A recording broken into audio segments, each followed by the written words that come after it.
Picture this, you're playing a league game and the score is 16-13. It's a close game, but with your solid team comp and tower lead, you're pretty confident that the game is in your hands. As you're leaving base, you pan your camera to mid lane and notice that all 4 of your teammates are grouped together. And you also notice Misfortune's massive tip. Unsure as to why they're doing that, you head to bot lane to farm, since you don't really feel like splitting the EXP and gold from the minion waves that are running down mid lane between the 4 other people on your team. And then, this happens. Enemy quadra kill. GG, team diff.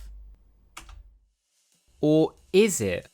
If you've played more than 5 ranked games of League of Legends in your life, you've probably seen this situation where your team is ARAMing in the mid game for seemingly no reason many times before. The most obvious thing to do in this situation is move to a side lane to farm by yourself, since you don't want to split the EXP from the minion waves between all 5 members of your team. If you do this and then your team dies 4v5 and starts spam pinging you, it's obviously their fault because they should have just played safe, right?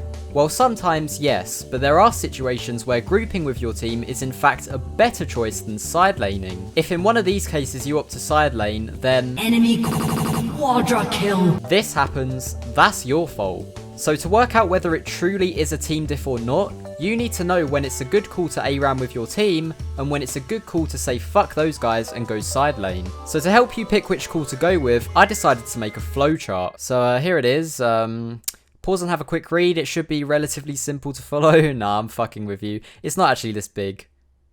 Or is it? Alright, so to start things off, we have to consider if a fight should break out. Not if a fight could break out, if one should break out. And to do that, all you need to do is look at both teams engage. If there's something like a Leona or a Sejuani or a Nautilus in the game, then you can assume that they're going all in the moment they get a chance. But if both teams have no engage, then a fight should not happen under any circumstance. It still could, of course, but if it does, and then your whole team ends up dying for it, then that's on them, not you. It's really important to play consistently and not overcompensate for your team's mistakes. So don't just group with them out of the fear that a fight might break out when it never should because both teams have no engage. Doing that is how you stay stuck in the same rank for thousands of games. Make decisions based on how the game is meant to be played, not based on how your silver or gold teammates want to play it. If a fight shouldn't break out, next you need to consider if your team can siege mid. And if they can, you need to consider if they need you to do it. If they can and they do need you, then you should group with them and siege. If your team can't siege,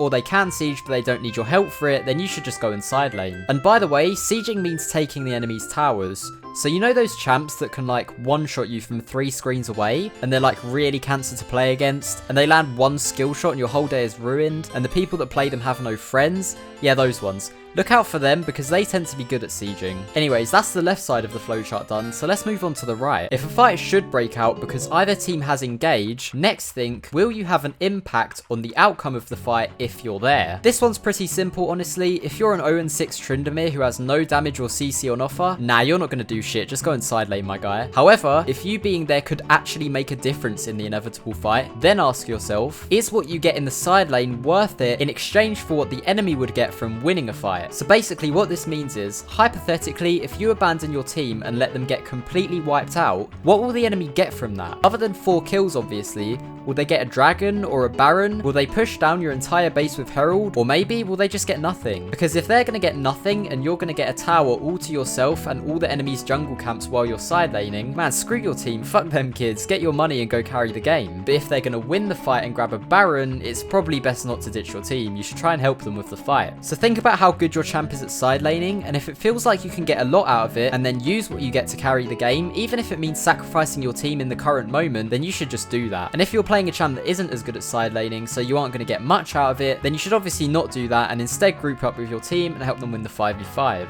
And if you are going to side lane, don't just walk there with your brain on autopilot, take one wave and then start hitting the tower. If you're a split pushing champ like Sion, Tryndamere or Fiora, then sure, go ahead. But if you're playing a mage like Orianna or Victor, it might be better to go hover your team after taking that wave. Or if you're playing an assassin like Zed or Talon, it might be better to go and look for a flank after taking the wave. What you can and can't do in a side lane all depends on the champ you're playing after all. So next time you hear the enemy quadra kill announcement and start typing GG team diff, take a breather and think back to the flowchart. Was it really your team's fault? If it wasn't, then keep it in mind for next time so you don't make the same mistake again. And if it actually was your team's fault and you end up losing because of it, just keep doing your thing, man. Sometimes you just lose games and there's nothing you can do about it. Eventually, the enemy will make the same mistake and you'll get the win back, so it's not all bad.